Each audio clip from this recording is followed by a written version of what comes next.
मैंने पहला लेक्चर बना चुका हूँ इसके लिए, और दूसरा लेक्चर है जो बचा हुआ पार्ट है आईसी इंजन का, इसमें हम कंप्लीट कर लेंगे। ठीक है। जैसे थर्मोकेमिस्ट्री से इससे क्वेश्चन आते हैं। ठीक है। इंटरेस्ट जहाँ से क्वेश्चन आए वो तो इम्पोर्टेंट होता ही है। इससे इस साल आ जाए शायद इम्पोर्टेंट है, क्योंकि यार इससे क्वेश्चन अच्छा बन जाता है। ठीक है। और इसको हर कोई सॉल्व नहीं कर पाता है, अपनी एक इक्वेशन बनाता है, क्या क्या करता है। पर मैं एक सिंपल तरीका बता रहा हूँ आपको, उससे बहुत जल्दी बन जाएगा। और एक क्वेश्चन और कराऊंगा आगे आगे के लेक्चर में, 2-3 लेक्चर लाऊंगा, जिससे आईसी इंजन पूरा कंप्लीट कर दूंगा विद क्वेश्चन, है ना। तो आपको यह फार्मूले कैसे यूज करने हैं, क्या करना है, ये देखना है आपको। कैसे कौन से फार्मूले याद करने हैं, कौन से छोड़ने हैं, कौन से पढ़ लेने हैं। ठीक है। तो स्टार्ट करते हैं। देखो, जब भी थर्मोकेमिस्ट्री का रिएक्शन रिएक्शन निकलना कैसा कहाँ, तो परफेक्ट कंबशन की जो भी रिएक्शन होंगी, कंबशन, तो कंबशन कंबशन करने के लिए हमें ऑक्सीजन की ज़रूरत होती है, एटमॉस्फेयर एयर की ज़रूरत होती है। तो हमें देखो, मीथेन के साथ हम कंबशन कर रहे हैं किसके साथ, तो एटमॉस्फेयर एयर के लिए। तो एटमॉस्फेयर एयर है, एयर एयर। तो एयर में कंपोजिशन क्या होता है, नाइट्रोजन, O2 और अदर भी होते हैं, CO2 होता है, और क्या कहते हैं, नियॉन होता है, आर्गन होता है। बट हम मेजर कंपाउंड जो भी ज़्यादा परसेंटेज, जैसे 79% कितना होता है, N2 होता है, और प्लस, और 21% कितना होता है, O2 होता है। ठीक है। तो आप यहाँ से ये देख लो, यही है मेजर कंपोनेंट। तो जो पार्टिसिपेट कर रहे हैं ये एटमॉस्फेयर एयर में, उनको कंसीडर किया है। ठीक है। तो एक मोल के लिए कितना हो जाएगा, 1 मोल ऑफ ऑक्सीजन इक्वल क्या होगा, हाँ, 1 मोल ऑफ ऑक्सीजन कितना होगा, 1 मोल नहीं, 1 मॉलिक्यूल से एक्चुअली। तो कितना होगा, 79/2 N2। ठीक है। तो अब क्या करेंगे, देखो यहाँ से, तो ये इक्वेशन कैसे बनाएंगे ये देख लो। परफेक्ट इक्वेशन देखो, इसकी इसके साथ रिएक्शन है, एटमॉस्फेयर में रिएक्शन यानी कंबशन हो रहा है, तो क्या होगा, तो परफेक्ट है, तो हमारा क्या होना है, H2 और CO2 बनना ही है। ये तो दिमाग में डाल लो, लिख दो वहाँ पे राइट हैंड साइड में, H2 और CO2। अब देखो, वन वन मॉलिक्यूल जो वन वन एलिमेंट को पकड़ के चेक कर लो कौन कौन, और बैलेंस कर लो दोनों तरफ। ठीक है। जैसे देखो, हाइड्रोजन कितने हैं यहाँ पे, 2, यहाँ पे कितने, 4, यहाँ 2 का मल्टीप्लिकेशन कर दिया। ये पहले नहीं था, पहले हाइड्रोजन H2 और CO2 लिखा, फिर 2 का मल्टीप्लिकेशन कर दिया। तो यहाँ देखो, पहले कार्बन, यहाँ पे कार्बन कितना है, 1, यहाँ पे 1, यानी दोनों तरफ बैलेंस है। बट यहाँ देखो, ऑक्सीजन कितने, यहाँ पे 2 और ये 4। तो यहाँ पे ऑक्सीजन ये नहीं था पहले, ये बाद में करेंगे। तो ये था ना ऑक्सीजन, यहाँ पे एटमॉस्फेयर एयर है ये, तो यहाँ पे O2 है, O2 प्लस 79/21 N2। ठीक है। तो इसमें क्या करेंगे, 2 का मल्टीप्लिकेशन करेंगे, तो इधर भी 4 हो जाएगा, इधर भी 4 हो जाएगा।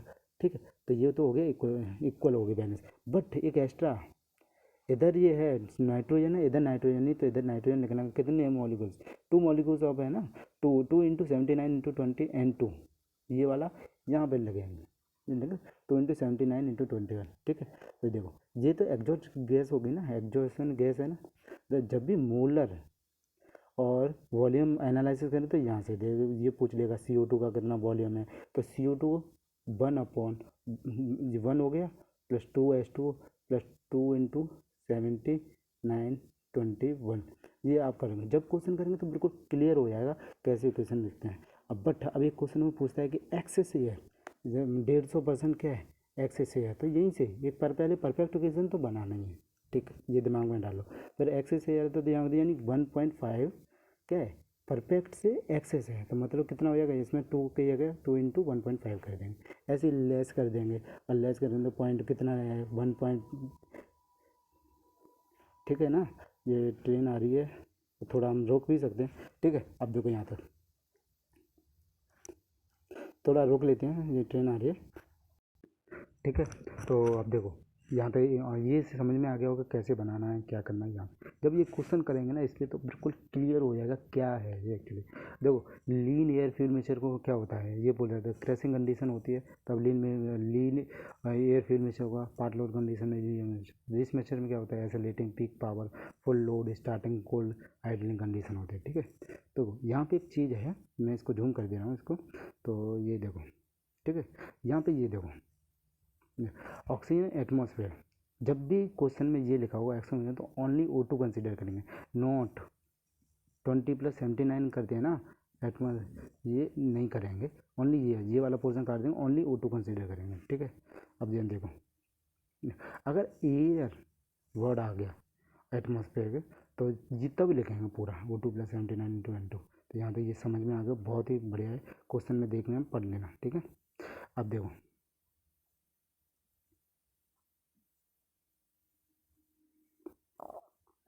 ठीक है, अब देखो, अब यहाँ से क्वेश्चन बनता है, पर मैक्सिमम ज़्यादा question auto cycle, diesel cycle और डुअल साइकिल से ज़्यादा आते हैं, ठीक है। तो आपको ये आइडिया लग गया होगा, ठीक ठीक है। तो आप क्या करोगे, देखो एनर्जी इक्वेशन पिस्टन है, देखो इंडिकेटर पावर। तो इंडिकेटर एक सिंपल सा कंसेप्ट याद रख लो कि हम क्या करेंगे, एक बॉक्स है जिसमें फ्यूल भरा है, ऐसे नहीं, ऐसे समझ सकते हो कि एक पिस्टन है, पिस्टन सिलेंडर मैकेनिज्म है जहाँ पे फ्यूल है, हमने यहाँ पे आग लगा दी, हीट एडिशन कर दिया, ठीक है। आग लगा देंगे तो क्या होगा, ये बर्न होगा, ठीक है। तो यहाँ पे ये थ्रस्ट करेगा, तो पिस्टन पे जितना इनपुट जा रहा है तो उसको कहते हैं इंडिकेटर पावर, समझ रहे मैं क्या बोल रहा हूँ। पिस्टन पे जितना इनपुट जा रहा है उसे इंडिकेटर पावर कहते हैं। जो बर्न हुआ वहाँ से जो हीट मिली, किससे, फ्यूल जब बर्न होगा तो वो से कहते हैं हीट एडिशन। इसका क्या फार्मूला होता है हीट एडिशन का, हीट एडिशन क्या होता है ये पता है ना, कितना होता है, केमिकल कंपोजिशन है ना, m/c, इसकी वैल्यू दी होगी हमेशा, कितना होता है 42, ऐसे अराउंड होता है 42,000 किलो जूल पर केजी, ठीक है। तो ये याद रख लेंगे। तो ये पिस्टन पे जितना जा रहा है उसे इंडिकेट, और जो शाफ्ट पे मिल रहा है उसको ब्रेक पावर बोलते हैं। जो एक्चुअल वर्क डन हमें मिलता है उसको ब्रेक पावर, फ्रिक्शन पावर तो है ही है कंसीडर, वो तो हम निगलेक्ट कर नहीं सकते क्योंकि इतना स्मूथ बना नहीं सकते हम सिलेंडर को, तो फ्रिक्शन पावर निगलेक्ट कर सकें, ठीक है। अब देखो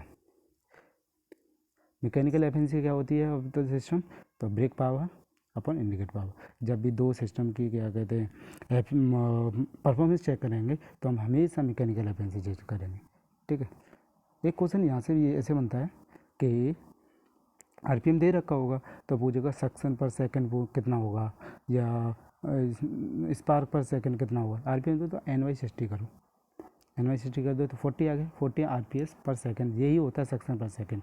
4 स्ट्रोक होगा तो 2 कर देंगे डिवाइड नीचे डिनोमिनेटर में, जिससे क्या होगा NY120 हो जाएगा, ठीक है ठीक है। तो अब यहाँ पे अगला पॉइंट है, ये 3-4 हैं पॉइंट, ये क्या कहते हैं, तो ये average piston speed, average piston ये रेसिप्रोकेटिंग कर दिया ना, तो एवरेज पिस्टन स्पीड क्या होगी, तो ये 2L इंटू NY60। एल क्या यहाँ पे स्ट्रोक लेंथ है, ध्यान रखना, क्या है एल क्या यहाँ पे स्ट्रोक लेंथ, ठीक है।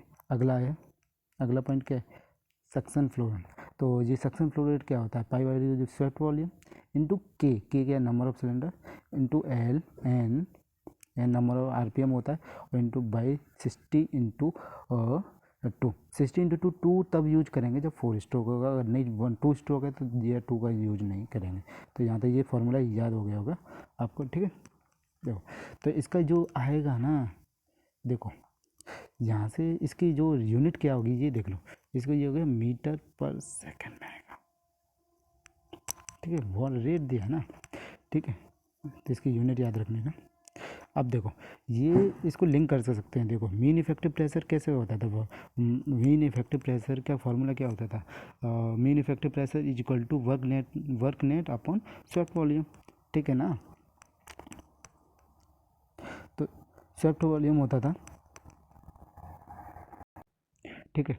तो मीन इफेक्टिव निकालने के लिए क्या होता है, अगर वर्क नेट की जगह क्या रिप्लेस कर देंगे, तो 2 रिप्लेस कर देंगे ब्रेक पावर। अगर ब्रेक यहाँ पे देखो ब्रेक मीन इफेक्टिव प्रेशर निकाल तो वर्क नेट की अगर ब्रेक पावर लिख देंगे, अगर इंडिकेटर मीन इफेक्टिव प्रेशर निकालना हुआ तो क्या कर देंगे, ये लगा देंगे, ठीक है ठीक। ऐसे ही देखो यहाँ तक ही समझ में आ गया होगा आपको।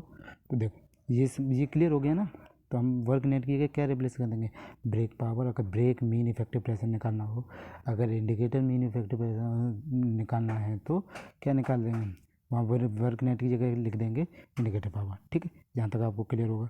थर्मल एफिशिएंसी वेरी सिंपल, अगर इंडिकेटेड पावर निकालना हो तो इंडिकेटेड थर्मल एफिशिएंसी निकालनी हो तो क्या होगा, indicator power upon heat addition. जैसे ब्रेक निकालना हो तो brake upon brake power upon heat addition, ये था। इसको इंजन एफिशिएंसी भी बोलते हैं, ओवरऑल एफिशिएंसी जब भी, ठीक है।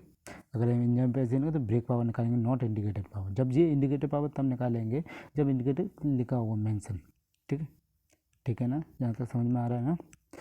तो देखो, तो स्पेसिफिक फ्यूल कंजप्शन, अगर इंडिकेटर स्पेसिफिक फ्यूल कंजप्शन निकालोगे तो यहाँ पे देखो इंडिकेटर पावर लगाएंगे।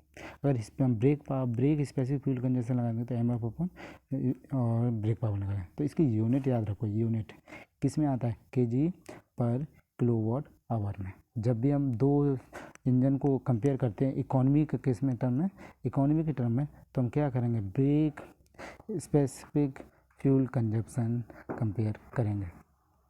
ठीक है, यहाँ तक आपको समझ में आ गया होगा। तो ये देखो, एक ये है क्या कहते हैं रिलेटिव एफिशिएंसी। जो देखो ब्रेक पावर निकाल लो, किसी की निकालो, ब्रेक थर्मल एफिशिएंसी निकाल लो, ठीक है। उसके बाद जिसकी अगर ऑटो साइकिल दिया है तो यहाँ पे ऑटो की आई आएगी, एयर स्टैंडर्ड साइकिल है। और अगर डीजल दिया है क्वेश्चन में तो डीजल की लिख देंगे, डुअल दिया तो डुअल की एफिशिएंसी लिख देंगे। पहले ब्रेक थर्मल एफिशिएंसी निकालो, brake thermal efficiency upon air standard cycle efficiency. तो जिसका भी दिया ऑटो साइकिल दे तो ऑटो आ जाएगी, यहाँ डीजल आ जाएगा, यहाँ पे एफिशिएंसी। ठीक है, यहाँ पे ये देखो, ये देखो वॉल्यूम में तो सिंपल सा है, एक्चुअल वॉल्यूम, एक्चुअल वॉल्यूम अपन स्वेप्ट वॉल्यूम या थियोरेटिकल वॉल्यूम, क्या बोलते हैं, थियोरेटिकल वॉल्यूम। ठीक है, तो यहाँ से समझ में आ गया। अब बात करते हैं हम टेस्टिंग की। टेस्टिंग से क्वेश्चन आता है, ये पूछ लेगा मोटरिंग टेस्ट में। मोटरिंग टेस्ट में क्या होता है ना, ये देखो मोटरिंग डायनामोमीटर होता है, डायनामोमीटर काम होता है टॉर्क मेजरिंग डिवाइस होती है, ये ब्रेक पावर मेजर करता है। क्या करता है, ब्रेक पावर। और मोटर होता है, मोटर का क्या होता है, फिक्सन पावर मेजर करता है। ठीक है, अगर एफिशिएंसी दे रखी है तो उसका मल्टीप्लिकेशन कर देंगे मोटर पावर में तो फिक्सन पावर निकल आएगी। ठीक है ना, ये तो मैं पहले ही बता चुका हूँ। तो मोरिस टेस्ट, ठीक है, मोरिस की टेस्ट किसके लिए वैलिड होता है, ओनली मल्टी सिलेंडर इंजन के लिए। ठीक है, इस पर क्वेश्चन आता है, एक्चुअली क्वेश्चन आता है, बढ़िया क्वेश्चन है। ठीक है, और विल्सन टेस्ट होता है, ये पूछ लेता है कि देखो ये ध्यान रखो, ये है फिक्सन पावर, यहाँ से एक ये यहाँ से स्ट्रेट लाइन खींचेंगे ना ये वाली, तो ये हो जाएगी क्या कहते हैं, ये फिक्सन पावर, जहाँ से कैटेगरी फिक्सन। ये M F cut off mass ratio. ठीक है, ये एम एफ होता है वाई एक्सेस में, या ब्रेक पावर है, ये याद रखो। ये एक्स एक्सेस में ब्रेक पावर, एम एफ हुआ है वाई एक्सेस। यहाँ पे ई एस का क्वेश्चन आया है, इस पर ये कोऑर्डिनेट ही पूछ लिया है इसने।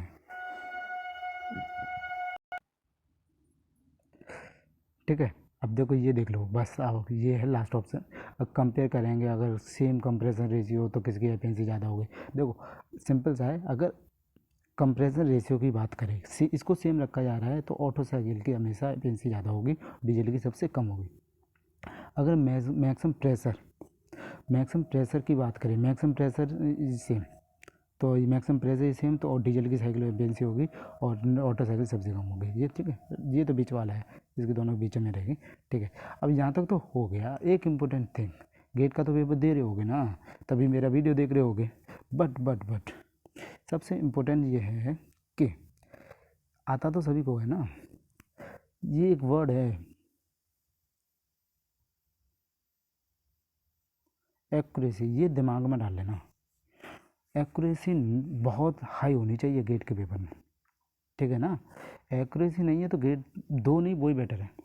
विदाउट मतलब एक्यूरेसी कुछ मैटर, क्योंकि आता सबको है। जिसकी लेस देन 3000 रैंक आती है ना, उसको इतना आता है कि वो अच्छा खासा, उसको सारा पेपर लगभग आता है, एक दो क्वेश्चन छोड़ के। वो बाद में बता देगा हाँ ये मेरे से गलती हो गई। तो एक्यूरेसी ये यहाँ पे 3000 के बीच में ये डिफ्रेंशिएट कर रहा है बस एक्यूरेसी वर्ड। एक्यूरेसी तो हाई होनी चाहिए। अगर टेस्ट दे रहे हो तो एक्यूरेसी इतना बढ़िया करके चलो जिससे आपके अच्छे नंबर कम कटे। मेरा 6 मार्क्स कटा था, 6 मार्क्स गेट में, सो भी नेगेटिव मार्किंग। तो मैं सोच लो 20, मेरा 25,000 ये था, 1000 रैंक था मेरा। अब 6 मार्क्स नेगेटिव ही कट गया, कैन यू इमेजिन। तो मैं कह रहा हूँ एक्यूरेसी इज वेरी मैटर, बहुत ज़्यादा मैटर करती है गेट के। तो I hope all the best for GATE 2021। ठीक है, thank you very much.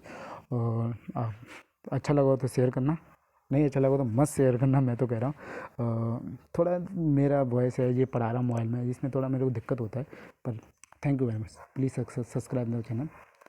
Thank you very much.